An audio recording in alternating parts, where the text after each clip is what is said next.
하나 있었는데 그 질문에 대한 해답을 저희 집사람이 어저께 전 목사님이 다 말씀하셨다는 거예요. 근데 제가 가졌던 질문은 그 아무것도 하지 않고 노력하지 않기의 삶하고 은혜 가운데에서 아무것도 안 하고 그냥 하나님께만 바라보고 아무것도 안 하는 그 삶의 차이가 저는 정말 너무너무 아무것도 안 한다는 게 너무 실감이 안 되고 현실을 보면 뭐라도 해야 되는 그러한 것을 이렇게 생각하면서 그런 거를 했더니 저희 집사람 여보 뭐 그거 전 목사님이 어저께 메시지에서 다 전해줬대 답을 전해줬다는 거예요. 그래 나는 못 들었는데 그랬더니 여보 당신은 뭐 말할 거 생각하느라고 듣지 못하는 경우가 많대. 그러면서 어떻게 답을 줬다는 거예요. 그래서 아니 그 노력하지 않기의 삶과 은혜 안에서의 삶의 차이가 뭔지를 궁금해서 물어보려고 하는데 그러면 전 목사님이 어떻게 답을 줬어? 그랬더니 저희 집사람이 설명하더라고요. 그 좀 설명해 주세요 다시.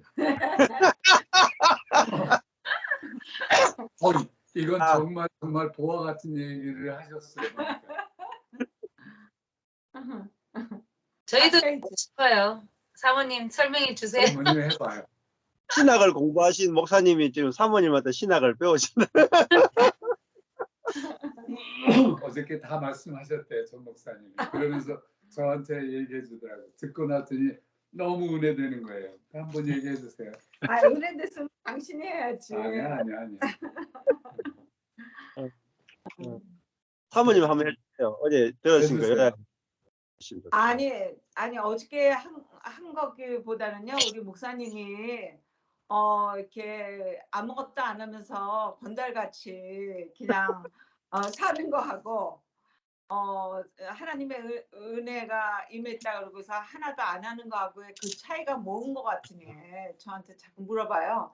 그래서 당신은 어떠냐 그러니까 한번 나보고 먼저 얘기해 보래. 그래서 사실 우리가 이게 아무것도 안 하는 것 같지만은 결과가 다르다고. 그냥 아무것도 안 하는 사람하고 우리가 이렇게 주님을 의지해 가지고 주님 의지해서 이렇게 성령님이 어떻게 얘기했을 때는 잘 나왔는데 이렇게 해보라 그러면 안 나와요 목사님. 저는 이게 티처블이 아닌가 봐.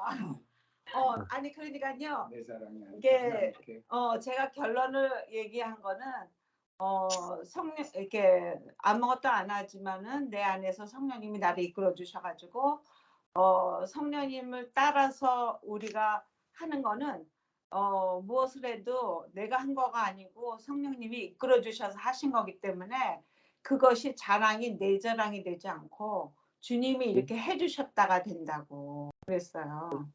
그러니까 사실 우리가 이렇게 아무것도 안 하는 것 같지만은 주님의 인도를 받고 하는 거는 뭐를 얼만큼 많이 하고 적게 하고 관계없이 그거를 한 결과는 꼭 주님께 영광이 되는 거지.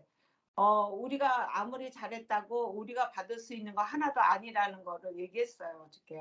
근데 어저께는 잘 나왔는데 지금은 잘 안 나왔어도 포인트는 그겁니다. 아니 근데 그 포인트에 어저께 저희 집사람이 하는 얘기 중에 그 전 목사님이 말씀하신 세 가지의 그것도 얘기해. 책을 얘기하시면서 얘기한 하나님만이 전적으로 와지는 그 에너지의 모노 에너지라고 할까?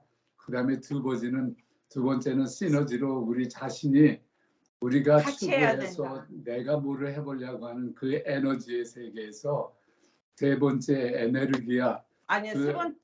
그렇죠. 네, 첫 번째가 내 속에서 역사하시는 그 하나님의 에너지를 따라서 그 삶으로 살아갈 때는 내가 하는 것이 아니라 하나님이 이끌어 주시는 그 삶이기 때문에 아무것도 안 하는 것이 아니라 내 속에서 역사하시는 하나님의 에너지, 그 에너지의 근원을 가지고 사는 삶이 차이가 있다라고 얘기를 하더라고요. 그 얘기가 저에게 참 같이 들었는데도 저는 그 부분을 놓쳤던 것 같아요. 그래서 그러니까 결과적으로 영광은 하나님께 영광을 돌릴 수 있는 거는 주님의 인도를 받으면 주님께 영광이 되지만은 주님의 인도를 안 받고 내 열심으로 했을 때는 꼭 내가 드러나잖아. 내가 했다고. 내가 했다고.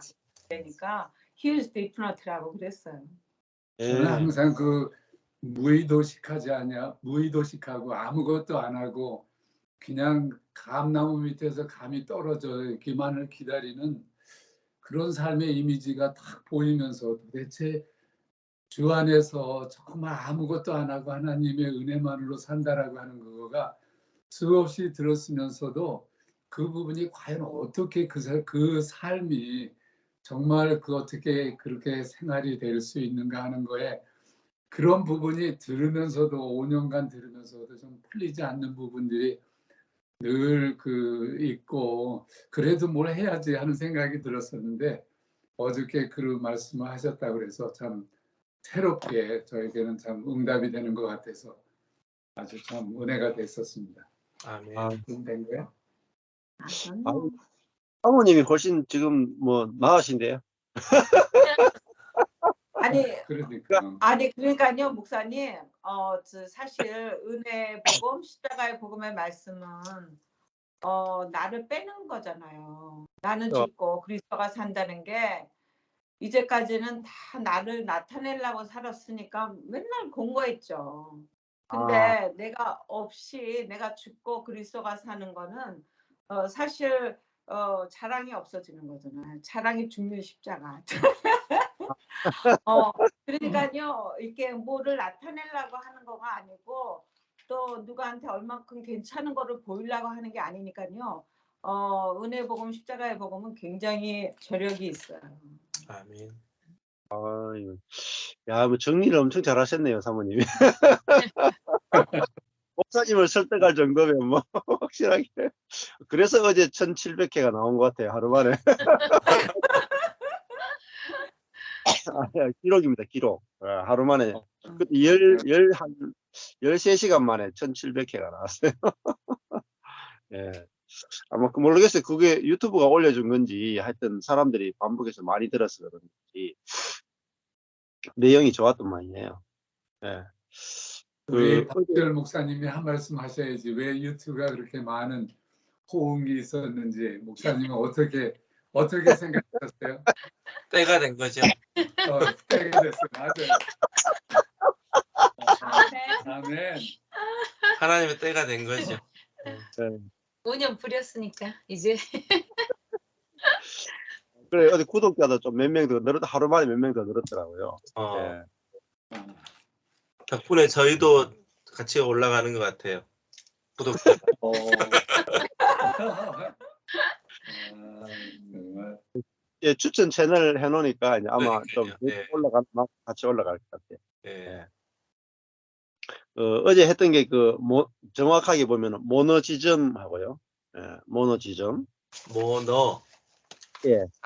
예, MONERGISM. 모노지점. 모노지점이 이제 예.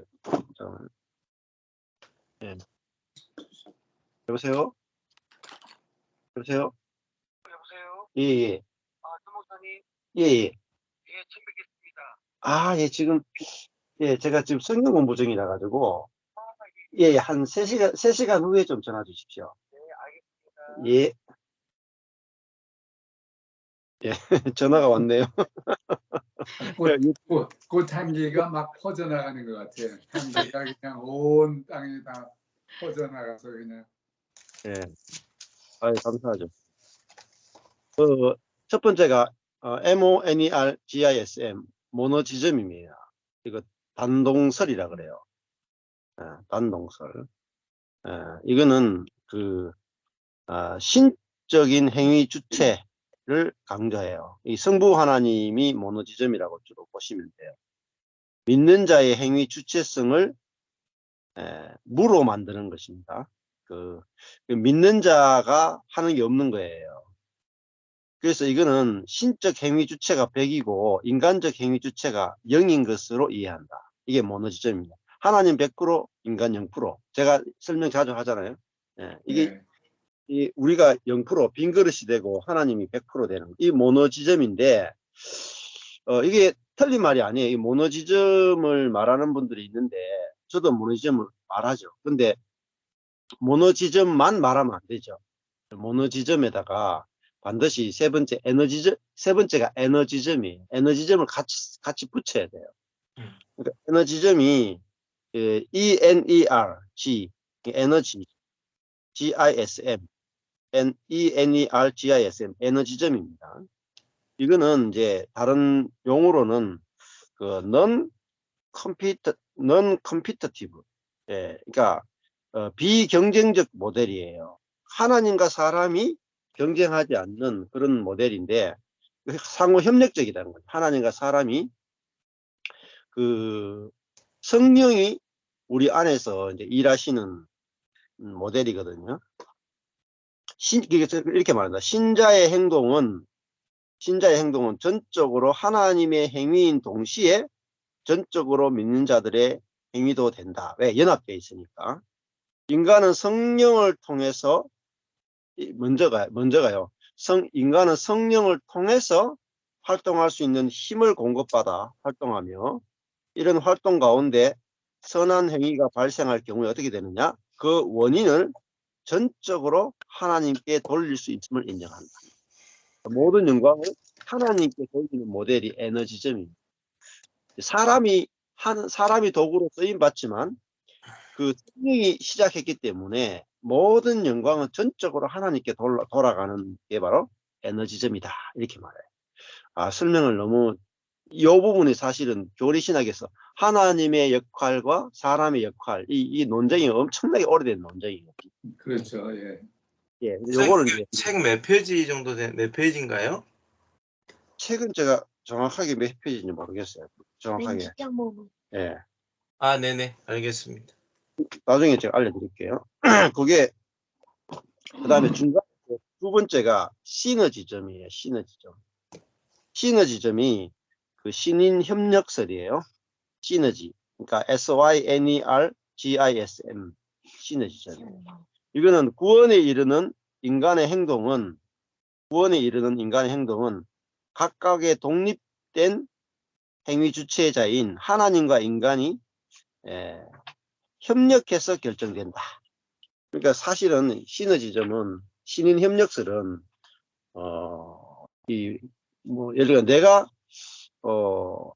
행동하지 않으면은 예를 들면 기도하고 나서 내가 행동해야 된다. 하나님 도와주십시오 해놓고 내가 행동해야 하나님 도와주신다. 이런 식으로 이렇게 신인 협력을 말하죠. 그래서 이 시너지점 때문에 우리 자아가 주님을 위해서 일해야 된다로 가거든요. 자아가. 이렇게 성령으로 사는 게 아니라 자아로 사는 게 돼버립니다.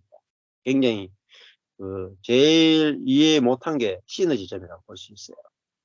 그래서 요 세 가지를 좀 이야기하시면 좀 더 쉬울 것 같아요. 그 다음에 제가 또 기회 되는 대로 자주 이 부분 좀 더 말씀을 드리겠습니다. 그래서 어제 유튜브를 찾아보니까 존 바클레이의 바울과 선물이나 바울과 은혜의 능력에 대해서 소개한 유튜브가 별로 없더라고요. 이제 존 바클레이의 다른 책에 대해서는 한 권 소개한 거 있어요. 아주 짧은 한 10,000원짜리 정도 책은 리뷰한 게 있는데 진짜 중요한 이 책에 대해서 리뷰한 게 없어요. 한국에서는. 그래서 아마 그거를 존 바클레이에 대해서 제가 좀 이야기를 좀 많이 해놓으면 사람들이 좀 들어올 것 같아요. 예, 근데 너무 중요한 이야기가 많기 때문에 어제 읽어보면서 지금 계속 읽고 있습니다. 세 가지 모노지점, 시너지점, 에너지. 그렇게 좀 정리하시면. 그래서 스티브 맥베이가 이야기했던 책들이 첫 번째 아무것도 하지 않기의 비밀도 보면은 예수님이 아무것도 하지 않았다.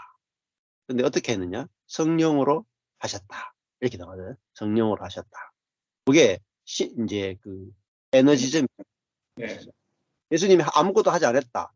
모노지점이잖아요. 근데 성령이 모든 것을 하게 했다. 이거는 이제 에너지점이잖아요. 요걸 이제 아는 게 아주 중요합니다. 자, 우리 요한복음은 저번에 오늘 7장 37절부터 7장 37절. 7장 37절.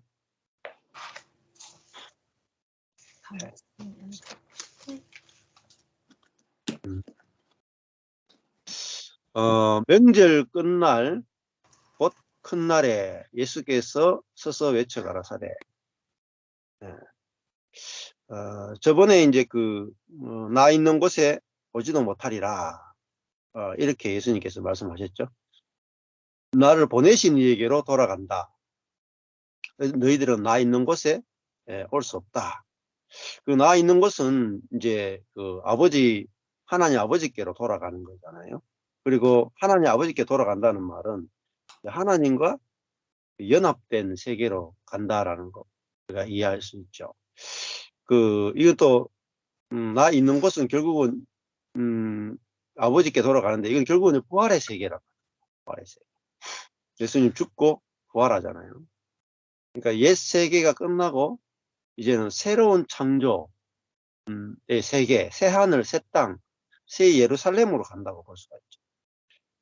근데 여기는 갈 수가 없어요. 왜냐면은 죽고 거듭나야 갈 수 있는 세계이기 때문에. 지금도 우리가 같은 땅에 살고 있지만 죽고 거듭나지 않으면은 우리는 이 부활의 세계에 들어올 수 없단 말이에요. 자, 그래서 예수님 계신 것은 아버지와 아들이 하나 된 세계라고 볼 수가 있죠. 그러니까 연합하고 하나 되는 세계, 생명 안에서 연합하고 하나 되는 세계. 그 명절이 이제 끝날 때 큰 날, 큰 날은 큰 종말의 날이죠. 큰 날인데 이게 에스카토스 마지막 날이에요. 끝날이니까 마지막 날, 명절의 마지막 날, 큰 날에 예수께서 서서 외쳐 가라사대 누구든지 목마르거든 내게로 와서 마시라. 그렇게 말씀하시면서 결국 인간이 뭔가에 계속 목마른 상태란 말입니다. 영적으로도 그렇고 뭐 인생으로 봐도 그렇고 결국은 이 사람이 하나님을 떠나서 자기의 자원에 갇히게 돼 버리니까 그 부족한 자원 때문에 계속 목이 마른 거예요. 사실. 그러니까 자기 시냇가에 심은 나무가 시내를 떠나면 목이 마르고 가지가 줄기를 떠나면 저절로 목이 마른 것처럼 인생은 뭔가에 계속 목이 마르다. 이 말은 정욕의 노예가 돼가 산다라는 거거든요. 육신의 정욕, 안목의 정욕, 이생의 자랑의 정욕, 다 정욕이 잉태한 적 죄를 낳고 죄가 장성한 적 사망을 낳는다. 사람의 가장 기본되는 근원은 정욕입니다. 정욕은 높아지고 싶은 정욕이고 내가 중심이 되고 싶은 정욕이잖아요. 이게 원죄라고 볼 수 있는데 그것을 채워줄 데가 없어요. 어디도 채워줄 수가 없어요. 그래서 뭐 이것저것 무화과나무 잎으로 자기를 가리고 목마름을 해결하기 위해서 수많은 걸 다 해보지만은 만족함이 없다. 안식도 없고 만족도 없는 거죠. 그래서 저도 그렇고 아내도 그렇고 예수를 믿는데 왜 아직까지 이 목마름이 그치지 않는가 그런 생각들을 했었어요. 저도 뭐 제자 훈련하면서 늘 목이 마르더라고요. 늘 만족이 안 돼. 뭔가 자꾸 부족해. 자꾸 부족한 거예요. 이 부족하면요 계속 찾아다녀요. 저도 제자 훈련하면서 뭔가 자꾸 2%, 20% 부족한 거예요. 뭔가 자꾸 10% 부족한 거. 그래가 더 나은 것, 이게 이 옛사람의 세계는 더 나은 것, 더 나은 것, 더 나은 것, 더 나은 것, 더 나은 것 계속 찾아봐요. 제가 12년 동안 계속 프로그램을 가져왔어요. 더 좋은 거, 더 좋은 거. 이게 진짜 더 좋다, 진짜 더 좋다, 진짜 더 좋다. 우리 청년들이 계속 배우고. 그러다가 딱 세계에서 최고 좋은 G12 시스템까지 했는데 딱 더 이상 안 되는 거예요. 더 이상이 없어요. 그러니까 멘붕이 온 거죠. 왜냐하면 그 옛사람의 세계는 자꾸 높아지는 세계거든요. 근데 그러니까 목마름이 해결이 안 되는. 근데 십자가는 그 목마른 사람을 죽여버린다. 그래서 가장 낮은 곳으로 가. 가장 낮은 곳으로 왔는데 그곳에서 모든 은혜가 다 흘러들어. 원래 바다라는 게 원래 그런 뜻이거든요. 바다. 우리 첫째 딸 이름이 전하리잖아요. 하리가 강하자에 이치리자예요. 강의 이치. 원래는 바다의 이치, 이런 물의 이치거든요. 또 물은 그 하늘에서 내리는 그 물은 생수인데 생수는 원칙이 뭐냐? 가장 낮은 곳으로 가게 돼 있어요. 물은 무조건 가장 높은 곳에서 떨어져서 가장 낮은 곳에서 다 모이게 돼 있어요. 그게 바다잖아요. 지구에서 가장 낮은 곳은 바다입니다. 근데 가장 낮은데 이 지구에서 가장 생명이 풍성한 곳이 어디냐? 바다입니다. 그렇죠? 모든 더러운 것들도 다 흘러 들어가지만은 그것들 다 정화하고 거기서 셀 수 없는 생명이 사는 곳이 바다잖아요. 그러니까 수많은 물고기들이 살고 거기는 뭐 소금기도 엄청나게 많고 미네랄도 많고 막 하여튼 생명이 넘치는 곳이 바다죠. 왜 바다는 왜 그렇게 그 생명으로 풍성한가 하면은 가장 낮은 곳에 가장 낮은 곳에 모든 하나님의 은혜가 다 흘러들어오게 됩니다. 그래서 예수님도 자기를 비워 종의 형체를 가져 십자가에 죽기까지 복종하셨다. 하나님과 동등됨을 취할 것으로 여기지 아니하시고 자기를 비워 종의 형체를 가져서 자기를 지극히 낮추셨다. 어디까지 낮아졌느냐 하면은 십자가와 무덤까지 낮아지십니다. 그러니까 능력이 완전히 발가벗겨지고 지혜가 완전히 발가벗겨서 가장 낮은 곳 그곳에 가니까 그게 이제 자기 분수를 아는 거죠. 인간의 분수. 인간의 분수를 아니까 인간이 아무것도 아니구나 하는 가장 낮은 곳에서 인생이 새롭게 펼쳐지는데 그게 부활의 세계예요. 내가 자격이 하나도 없는 자구나.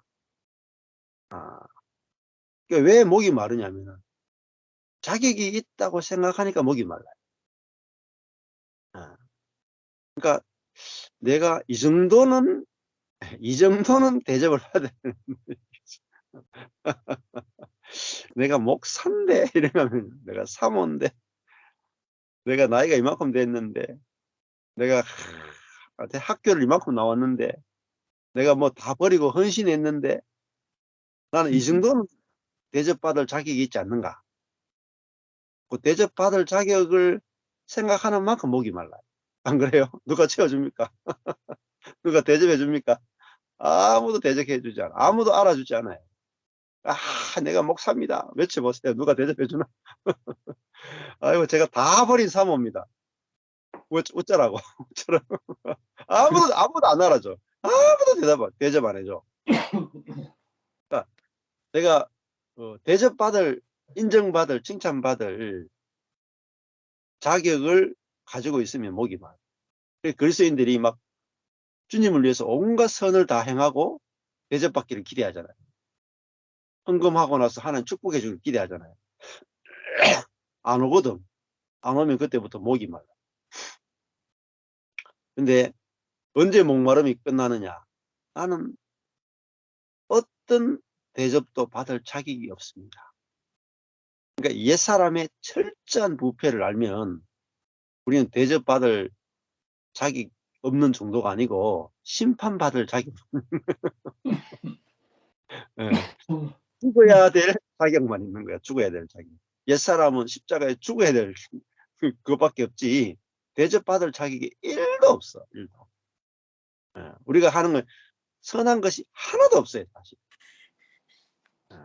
제대로 알면 선한 것이 진짜 1도 없어요. 제가 주님을 위해서 뭐 했다. 그 밑바닥에 다 주님을 위해서 한 나를 높이고 싶은 게 있어요. 주님을 위해서 헌신한 나로 자랑하고 싶은 게 있단 말이에요.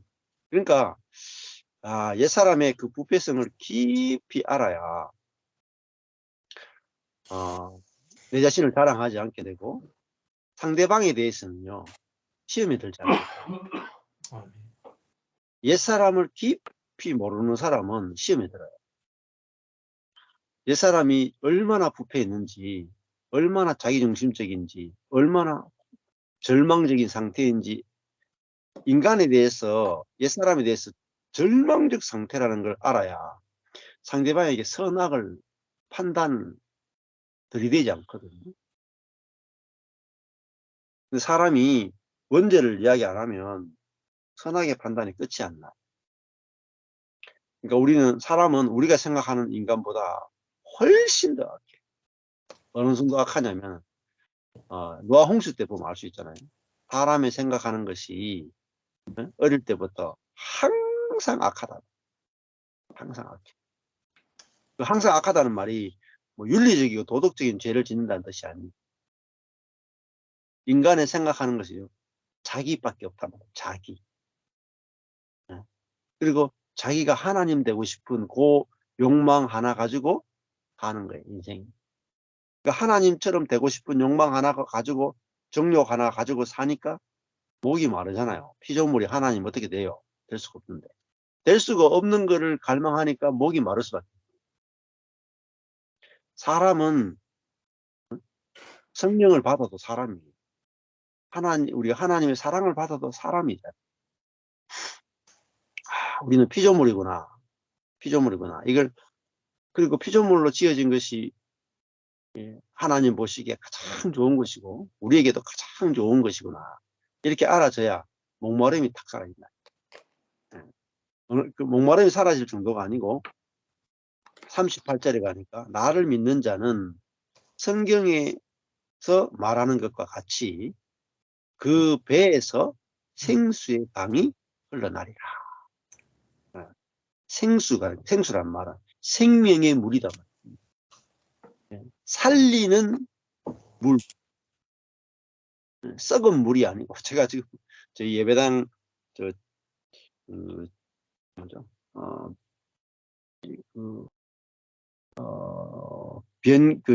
정화조 거기 나가는 그 통로가 막혀가지고 물이 막 지하에 흘러가지고 어제 밤에 펌프로 꼽아가지고 퍼낸다고 다 털어놓고 지금 아침에 또 가가지고 그 물이 또 나가는 통로가 또 막혀가 그거 뚫고 아침에 또 왔거든요.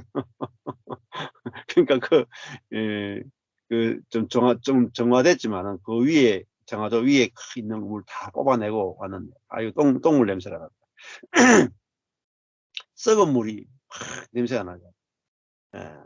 근데 그 옛사람은요 사실 우리 속에 정화조가 있는 것 같아. 뭐 하면요 똥물이 나온다니까. 그 정도로 더러워요. 사람은 기대할 게 하나도 없어요. 옛사람은 기대할 게 1도 없어요. 옛사람에 대해서는 전적으로 부정적이. 근데 새사람에 대해서는 전적으로 긍정적이에요. 근데 우리가 볼 때 옛사람이 드러나면 그럴 수밖에 없구나. 확실히 아셔야 돼요. 옛사람은 고칠 수가 없어요. 자기 중심성, 하나님처럼 되고 싶은 거, 철저하게 뒤틀어진 거, 죄에 노예되는 거, 철저하게 율법적인 거 하나도 못 고쳐요. 옛사람은 못 고치기 때문에 십자가에서 딱 죽여버려요. 확실하게 아셔야 돼요. 그리고 우리는 이제는 새로운 피조물이 됐단 말이죠. 새로운 피조물은 뭐냐면 성령으로 사는 사람.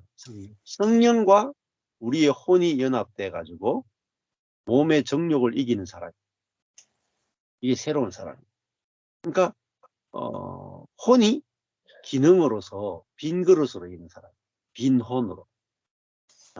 그러니까 혼이 자기의 피조물성, 제한성을 인정하는 거예요. 나는 미련합니다. 약합니다. 이게 빈혼 상태예요. 빈혼.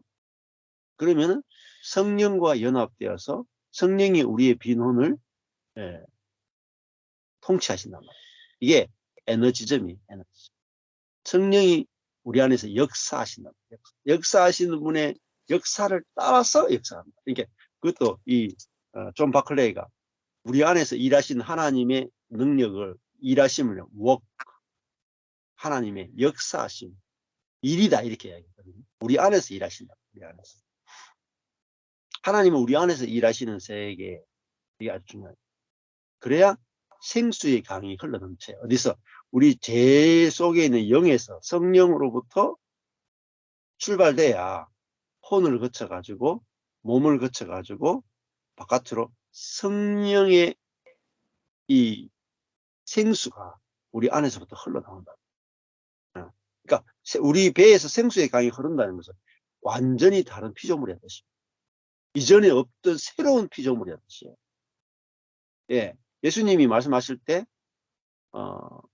예수님이 그 손을 안 씻고 드셨죠. 막 들어갈 때 막 정결하게 안 하고 막 그렇게 하니까 사람들이 왜 손발을 안 씻고 음식을 먹습니까? 이렇게 말하니까 왜 장로들의 유전을 안 지킵니까? 이렇게 말하는 예수님이 사람을 더럽게 하는 것은 밖에서 안으로 들어가는 것이 더럽게 하는 게 아니고 속에서 나오는 것이 사람을 더럽게 한다. 그렇게 말했잖아요. 그러니까 사람의 속에 더러운 것이 있는데 우리 몸에 죄의 권능, 사단이 있단 말이에요. 근데 여기서 모든 더러운 것이 나온다. 아무리 우리 밖에서 정결하게 해봐도 소용없다. 손 씻는 거 소용없다. 근데 손 씻는 거 하면 또 사람들이 야, 손 씻는 정결 예식은 아무 소용없구나. 그것만 하면 되는구나. 이렇게 생각한다. 그게 아니에요. 기도해도 안 된다는 거예요. 내가 밖에서 뭐 하는 거, 밖에서 하는 것은 우리를 정결케 할 수 없다는 거예요. 왜냐하면 무덤 생각해요. 무덤 안에 뭐가 들어있습니까? 시체가 들어있잖아요. 밖에 무덤을 아무리 깨끗하게 해도 회칠한 무덤이란 말이에요. 왜? 안에 시체가 있다.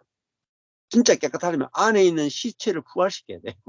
죽은 자를 살려내야 속에서부터 깨끗한 게 나와서 밖을 딱 깨끗하게 만들어버리잖아요. 이게 바로 배에서 생수의 강이 흘러난다는 뜻입니다. 그러니까 저 복음은 우리 속에 뭐가 있다는 거예요? 생수의 강이 있단 말이에요. 생수의 강. 그러니까 이미 있는 거예요. 이게 놀라운. 근데 우리 안에 있는 생수의 강이 있는데 목말라 죽어. 이스라엘 백성들이 광야에 가서 제일 필요했던 게 물이잖아요. 근데 그게 어디서 나왔어요?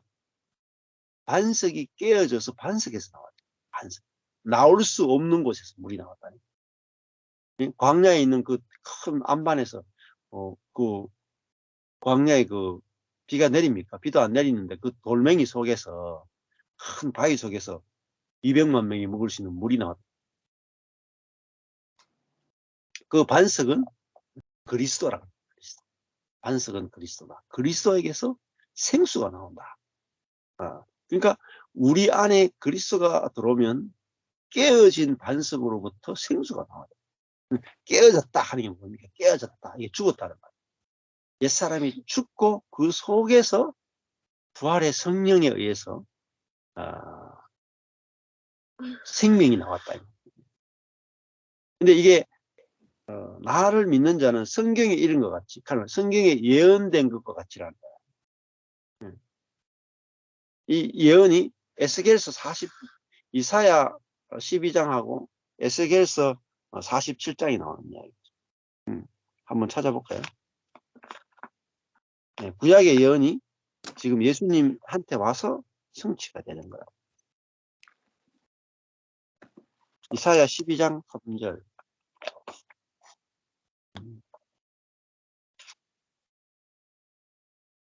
이사야 12장 2, 3절 보면 이 찬양이 있잖아요. 보라, 하나님은 나의 구원이시라. 내가 의뢰하고 두려움이 없으리니 주 여호와는 나의 힘이시며 나의 노래시며 나의 구원이십니다. 이 찬양 저도 좋아하는 찬양인데, 보라, 하나님은 나의 구원이시라. 이 찬양이 있잖아요. 그러므로 너희가 기쁨으로 구원의 우물 들에서 역부물들이 샘에서 마얀 구원의 샘에서 물을 길을 이뤘다. 이게 이사야 12장 합니다. 구원의 샘이 있단 말이에요. 거기서 물을 깃게 될 것이다. 구원의 샘. 이게 이사야 12장 합니다. 자, 근데 이 샘이 결국은 어디로 가느냐? 에스겔서 47장으로 가보시면은 잘 아는 너무너무 유명한 예언이죠. 에스겔서 47장. 이 성전에서 생수가 흘러나가는 이야기죠. 에스겔서 37장은 에스겔 그 골짜기 마른 뼈들이 살아나는 이야기고 47장은 성전에서 생수가 흘러나옵니다.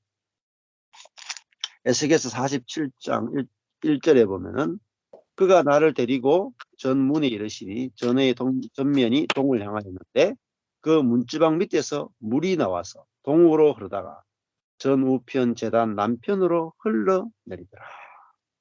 예. 성전에서 물이 흘러나온다. 원래 성전에는 물이 없잖아요. 그렇죠? 있어봤자 물두멍에 담긴 물밖에 없고 구약에도 뭐 물두멍에 물밖에 없어요. 근데 성전에서 뭐가 나오냐? 이제 생수의 강이 흘러나온단 말입니다. 그런데 그가 또 나를 데리고 북문으로 나가서 바깥길로 말미암아 꺾어 동양한 바깥문에 이르시기로 본즉 물이 그 우편에서 스미어 나오더라. 그러니까 물이 온 사방으로 그 성전에서 흘러나오는 거예요. 그래서 3절에 보면 그 사람이 손에 줄을 잡고 동으로 나가며 100천척, 천척이니까 한 척이 45cm니까 해보세요. 한 45,000원입니까? 그 천척을 측량한 후에 나로 그 물을 건너게 하시니 물이 발목에 오르더라. 그 다음에 4절에 보면 물이 허리에 오르고 5절에 보면 그 물이 창이라여 헤엄할 물이요 사람이 능히 건너지 못할 강이 되었다. 그래서 6절에 보면 인자야 네가 이것을 보았느냐 하시고 나를 인도하여 강가로 돌아가게 하시기로 내가 돌아간 저 강 좌우편에 나무가 심이 많더라. 이렇게 돼 있죠. 자, 그래서 12절에 가보면 강 좌우가에는 각종 먹을 실과 나무가 자라서 그 잎이 시들지 아니하며 실과가 끊치지 아니하고 달마다 새 실과를 맺으리니 그 물이 성소로 말미암아 나옵니다. 그 실과는 먹을 만하고 그 잎사귀는 약재료가 되리라. 이게 에스겔서 47장의 유명한 그 성전의 예언. 근데 여기서 말하는 모든 것들이 어디서 나올까요? 여기서 말하는 모든 묘사가 어디서 출발했느냐? 에덴 동산. 에덴 동산에서 이 물이 흘러나오고 거기서 4강이 나오다. 그리고 강 주변에는 생명수 나무가 자라고 거기에는 항상 열매가 맺히고 절대로 부족함이 없는 만족과 안식의 땅. 그게 에덴입니다. 에덴이 곧 성전이에요. 그러니까 성전이 회복된다는 말은 다른 말 아니에요. 에덴이 회복된다. 그럼 성전이 어디냐? 교회죠. 교회가 회복되는 것은 곧 성전이 회복되는 거예요. 그러니까 교회가 얼마나 중요합니까? 그런데 교회가 회복되려면 교회가 뭐가 있어야 돼요? 교회 안에 생명수의 강이 흘러낸다. 생명수가 없으면 나무도 없고 열매도 없고 풍족함도 없죠. 그래서 성전에서 제일 중요한 게 뭐냐? 생명수의 강이 흘러야 돼요. 이게 생명수의 강이 우리 배에서 흘러나오는 부활의 성령입니다. 되게 중요합니다. 부활의 성령은 우리를 새로운 창조물이 되게 해요. 그러니까 새로운 창조물이 되지 않으면 뭐가 없느냐? 열매가 맺혀야 되냐. 로마서도요. 존 바클레이가 뭐라고 하냐? 그리스도인들은 반드시 열매를 맺어야 돼. 근데 그 성령으로 맺는다. 우리가 노력하는 게 아니고 성령에 의해서 자동적으로 열매를 맺는다. 그래서 그 로마서도 열매 맺는 이야기를 굉장히 강조해요. 마태복음 열매로 알리라 이야기해요. 근데 구원은 은혜로 받는다 했는데, 응? 구원 은혜로 받았는데 열매를 맺으면 어떡하, 안 맺으면 어떡하노? 아무 상관없지. 이게 지금까지 대부분 신학의 흐름들이었단 말이에요. 근데 열매를 맺으라 하니까 이거는 또 율법 아니냐. 이게 굉장히 논란이 엄청나게 많았던 주제예요. 근데 이 존 바클레이가 은혜는 비상응적 은혜라고 그래요. 비상응적. 그러니까 받는 자의 상태와 상관없이 주어지는 은혜, 비상응적 은혜는 뭘 만들어내냐? 상응성을 만들어낸다. 이렇게 표현해요. 상응성은 뭐냐면 우리가 은혜는 주는 거로 끝나는 게 아니고 은혜는 반드시 결과를 만들어낸다. 제가 우리 마태복음 하면서 제가 누누이 이야기한 거잖아요. 하나님의 말씀이 밭에 떨어지면 밭에는 반드시 씨가 떨어지면 자라서 열매를 맺는다.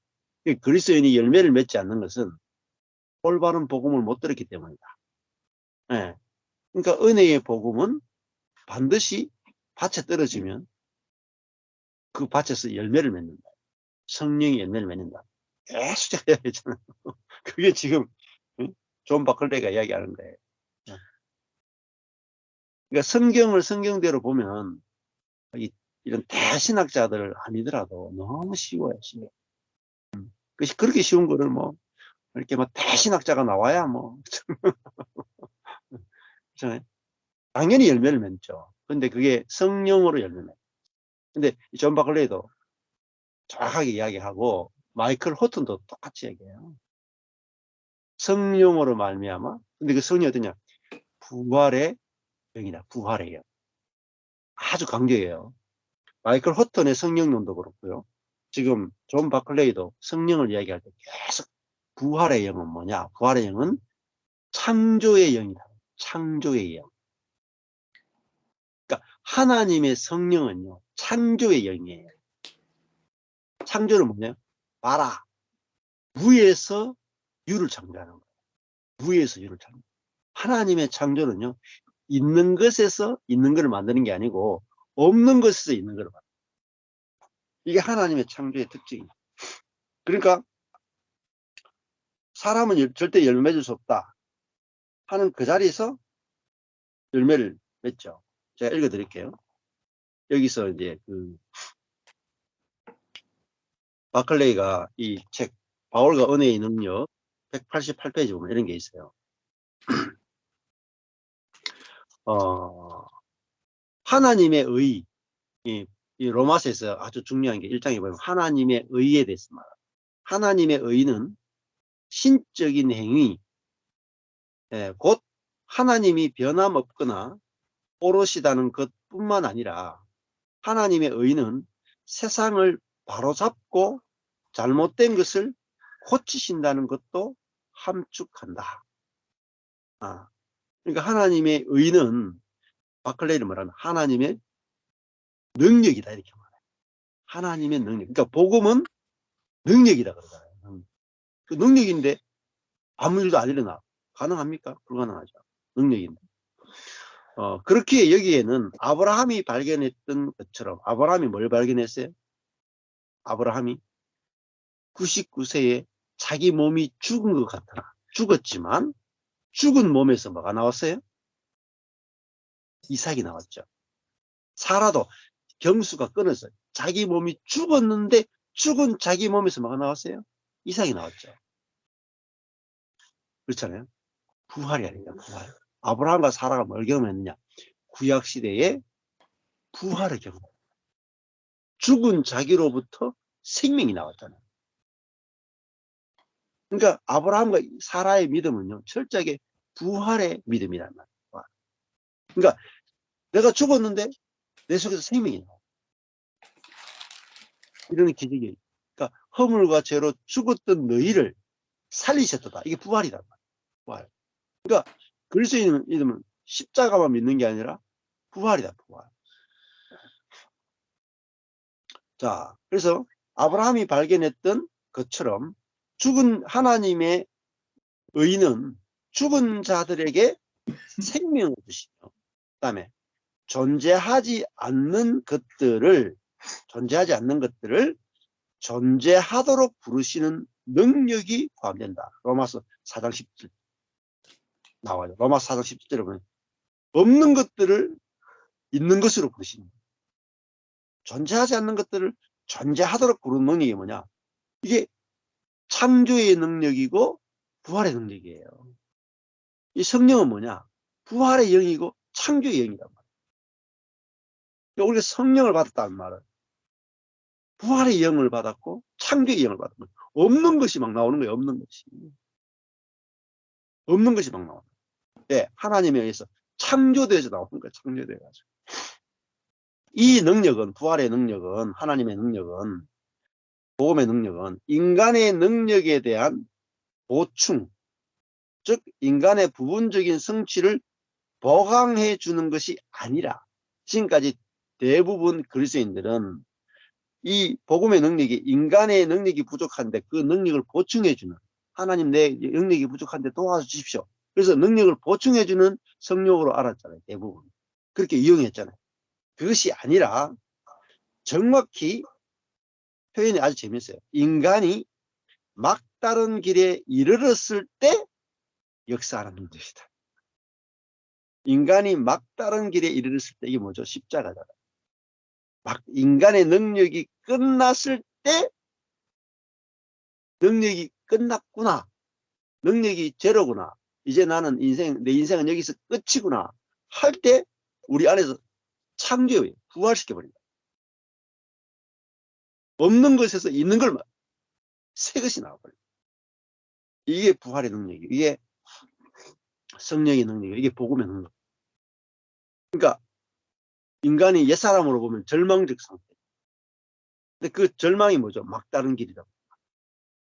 옛사람이 막다른 길에 이르렀을 때 새 사람으로 확 변환이 일어난다. 죽은 자가 살아난다.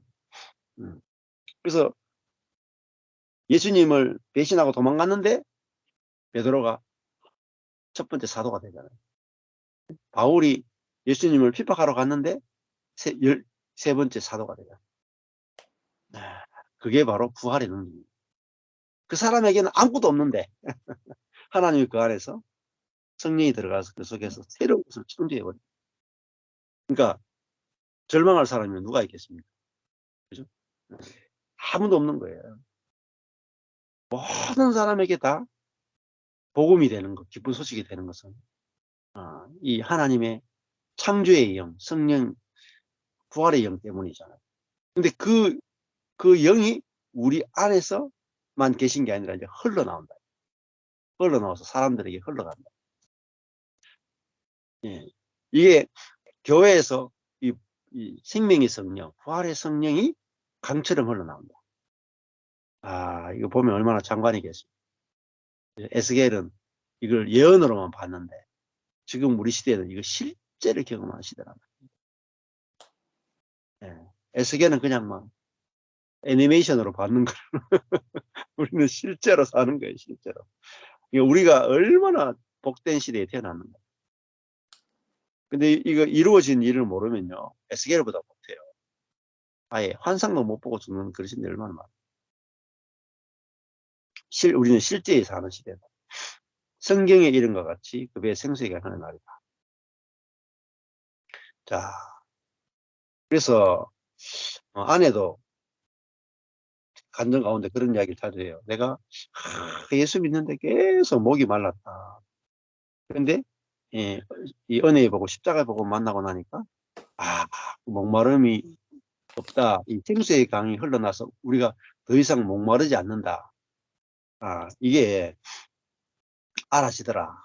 이렇게 고백을 했거든요. 네. 그래서 그 배에서 생수의 강이 흐른다는 것이 요한복음에서 그 우물가 여인의 이야기하고 연결이 되죠. 우물가 여인, 사마리아 여인, 요한복음 4장에서 그 앞에 나왔죠. 요한복음 4장 14절에 보면은 내가 주는 물을 먹는 자는 영원히 목마르지 아니하리니 나의 주는 물은 그 속에서 영생하도록 솟아나는 샘물이 되리라. 앞에 했던 거예요. 요한복음 4장 14절에 그 우물가 여인이 밖에 있는 물을, 야곱의 물, 구약의 물, 율법의 물을 먹을 때는 한족이 안 됐고 속에 그 가람이 해결되지 않았는데 예수를 만나서 예수가 내 남편이구나. 예수가 내 남편이구나. 진짜 남편을 만났구나. 내가 행한 일을 아는 분을 만났구나. 내가 주님을 아는 게 아니라 나를 아는 분을 만났구나. 내가 얼마나 영적으로 무엇 때문에 목말라가지고 6번째 남편하고 사는데 7번째 완벽한 남편을 만나니까 여인이 속에서 영생하도록 솟아나는 샘물이 터졌거든요. 그러니까 이 여인이 아주 그 동네에서 아주 그 손가락질 당하는 여인이었는데 이 여인이 그 도시, 그 마을 전체를 복음화시켜요. 가장 낮은 자가 그 마을 전체를 복음으로 다 뒤집어 버립니다. 왜냐하면 속에서 생수가 나와서. 자, 이거는 이제 우리가 어떤 시대에 살고 있냐면요. 옛사람은 속에서 나오는 게 뭐냐? 선악의 지식이 나옵니다. 옛사람은 선악의 판단만 나오는 사람. 근데 새로운 사람은 이제 생명나무를 먹고 생명나무의 열매를 먹고 생명이 나오는 사람. 생명을요. 선악의 판단하지 않고 어떻게 하면 상대방을 살릴까? 어떻게 하면 상대방을 높일까? 그게 저절로 나오는 사람이죠. 그게 바로 배에서 어디 나오니까 배에서 생수의 강이 흘러나와요. 선악을 아는 지식은 혼에서 나오는 지식이니까 혼에서 나오는 거예요. 근데 성령은 우리 영에서 나와요. 더 깊은 곳 영에서 나오는 거예요. 자, 그러니까 우리가 언제 목마름이 없어지느냐? 내 영에서 성령의 마음, 새 영이 나올 때만 사람 목마름이 없어져요. 그 전에는요, 어떤 걸 해도 목말라. 뭐 세상에 뭐 어떤 걸 해도 다 목말라. 아무리 기도하고 금식하고 성경 공부하고 예배해도 목말라. 24시간 기도의 집을 해도 목말라요. 그 목마름은요, 이로 헤아려서 기도를 더 하면 더 할수록 목은 더 말라. 성경 공부하면 할수록 목이 더 말라요. 금식하면 할수록 목이 더 말라. 근데 다 어디서 하느냐면 활동에서 찾는 거예요. 경건의 활동, 경건의 모양에서 내 목을 축이려고 하는 사람 절대 목이 안 축여져요.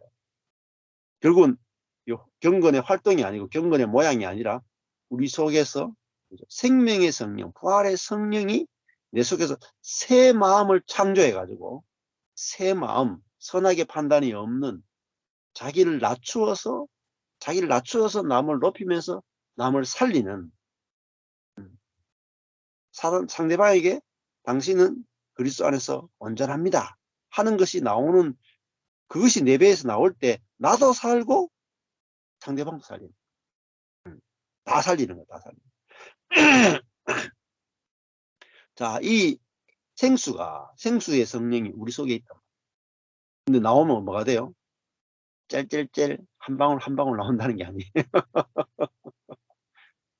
에스겔에서 보면 강이라니까요. 강인데요. 나중에 되면 특징이에요. 처음에 발목, 그다음에 허리, 그다음에 건널 수 없는, 그러니까 다른 말 하면 생수의 강이, 이거 우리는 뭐든지 멀리 가면은 약해지잖아요. 그렇잖아요. 근데 이 생수의 강은요, 멀리 갈수록 더 넘쳐. 저도 보세요. 제가 여기 경산에 있는데 지금 미국하고 호주, 뉴질랜드 제일 멀잖아요. 근데 제일 먼데 생수가 여기서 미국에서 터지잖아요. 우리 쪽에서는 막 제대로 안 터지고 이랬는데 제일 먼 데부터 막 생수가 터진다. 신기하잖아요. 우리가 율법적이고 인간 중심적인 옛사람의 세계는요, 내 교회부터 막 되는 거라. 내 교회부터. 근데 이게 생명의 세계는요, 신기하다니까요.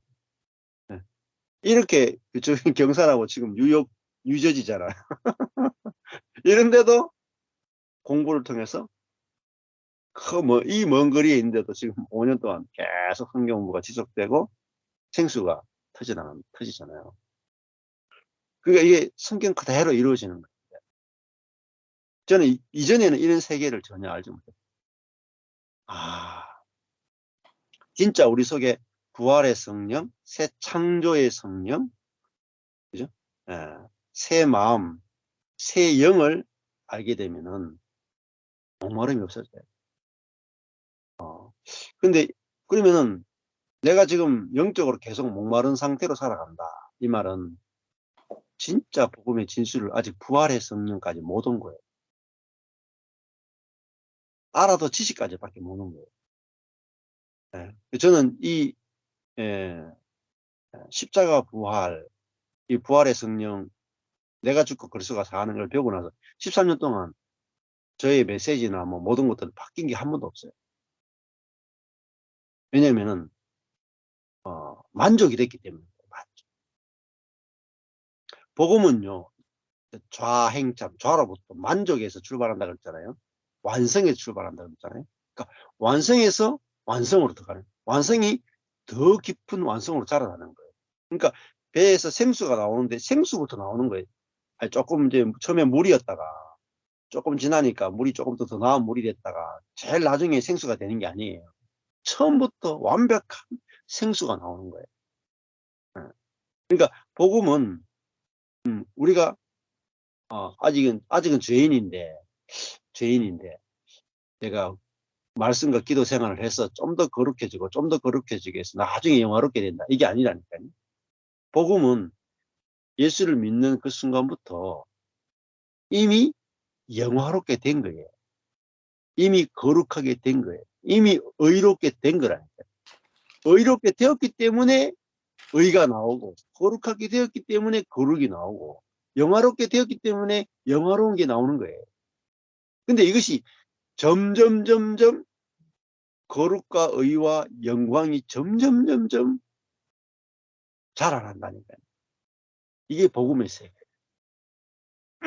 그래서 목마름이 없는 세계. 이게 바로 신약의 성령의 세계. 근데 이거를 율법이 들어오면 딱 목말라져요. 해야 된다. 아직까지 우리는 도달하지 못했다. 더 노력하자. 율법은요, 절대 만족이 없어요. 그래서 완전 달라요. 사람이 이게 딱 경험한 사람하고 경험 못한 사람 완전히 달라요. 이번 주에도 한 부부하고 같이 만나가 우리가 교제를 했는데 이전과 이후가 완전 달라요.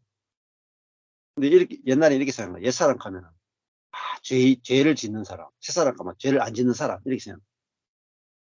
안 그래. 이 새 사람이 되고 나서 죄가 더 많이 나와. 폭발해. 문도도 막 폭발하고. 근데 폭발하고 나도 정죄감이 없는 거. 네.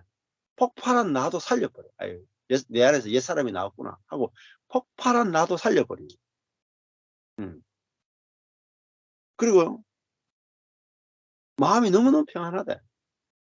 폭발할 때는 폭발해도 기본 속에서는 평안이 흘러. 폭발해도 그때밖에 없어. 오히려 폭발하고 나서 내가 더 자유로워지. 판단하고 정죄하는 것들이 확 나오고 난 다음에 나온 나도 뭐 정죄하지 않고 상대방도 정죄하는 것도 사라져버리고 내가 마음의 바닥 속에서 이 평안이 흘러. 너무너무 다르다 하더라고. 삶이 속에서 생수가 있기 때문에. 내가 이런 거죠. 새 사람은요, 내가 밖에서 막 폭발하거나 뭐 어떤 사건이 터졌는데 내 속에는 성령이요, 생수가 내게서 흘러나와서 나를 정결하고 깨끗하게 만들어. 그렇잖아요. 속에서 생수가 나오면은 밖에 더러운데 생수가 자꾸 나오니까 나를 다 씻어버려요. 생수가. 내 안에서 복음이 나와서 씻고요, 새 마음이 나와서 나를 씻어버리니까, 그죠? 점도 없이, 흠도 없이 거룩하게 만드는 것은 우리 속에 성령이 우리를 거룩하게 만들고 계속 깨끗하게 만들고 그리고 계속 생명이 자라게 만드는 거예요. 속에 이제 생명이 있어요.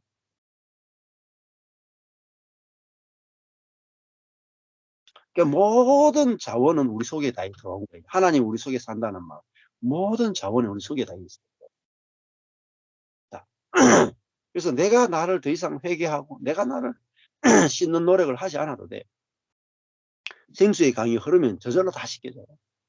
그렇잖아요. 강에요. 깨끗한 물이 흐르면 주변에 모든 바위나 모든 것들이 너무너무 이끼 하나 없이 깨끗한 거예요. 그렇잖아요. 그 강이 모든 것을 다 깨끗하게 씻어버려요. 우리 속에 새 영이 새 마음, 선하게 판단하는 마음이 아니고 정욕에 막 물든 마음이 아니라 만족하는 거, 감사하는 거, 그죠? 살리고자 하는 것이 우리 속에서 나오면 그 새 마음이 우리 전부를 계속 씻어주는 거예요. 씻어주는 거예요. 나는 가만히 있는데 내가 보니까 내가 너무 깨끗해. 신기하다니까요. 아, 내가 왜 이렇게 깨끗해졌지? 내가 아무것도 안 했는데 성령이 계속 새 마음으로 나를 씻는 거예요. 새 마음. 새 마음이 나와야 씻어지는 거예요. 우리 교회 그 자매도 보면 너무 신기해요. 예, 우리 한 자매도 이 거듭남의 체험을 1년도 안 됐는데 뭐 생각하는 게 너무 깨끗해졌어. 그전에는 생각이 너무 부정적이라 하나님을 맨날 입만 열으면 하나님을 저주하고 하나님을 욕하고 나는 그런 거 뭐 정치에 대해서도 부정적이고 모든 게 부정적이나 지금은요 가만히 놔뒀는데 부정적인 것이 날마다 없어져요. 날마다 없어져. 자기가 봐도 너무 신기하고 주변 사람도 다 신기해. 날마다 새로워지니까 생각이요. 그전에는 생각이 다 고정된 거예요. 생각. 같은 생각밖에 못해. 근데 이게 내 옛사람이었구나. 내 자아가 통으로 옛사람이었구나. 이게 가짜였구나. 내가 속았구나. 내가 아닌데 내가 나를 붙들고 있을 필요가 있습니까?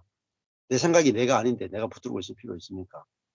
이걸 딱 성령께서 딱 깨닫게 해주니까 그 배에서 막 그 생수가 흘러나오니까 이 생각을 나만의 스타일, 나의 생각, 이 생각을 다 씻어버려요.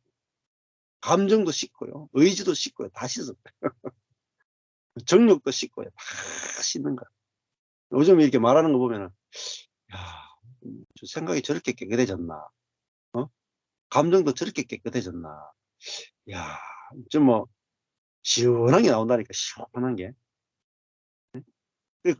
그 한 사람 속에서 생수가 나오니까 주변 사람도 다 씻어. 자기도 막 씻어지지만 그 생각이나 말이 나와가 주변을 다 씻어. 주변.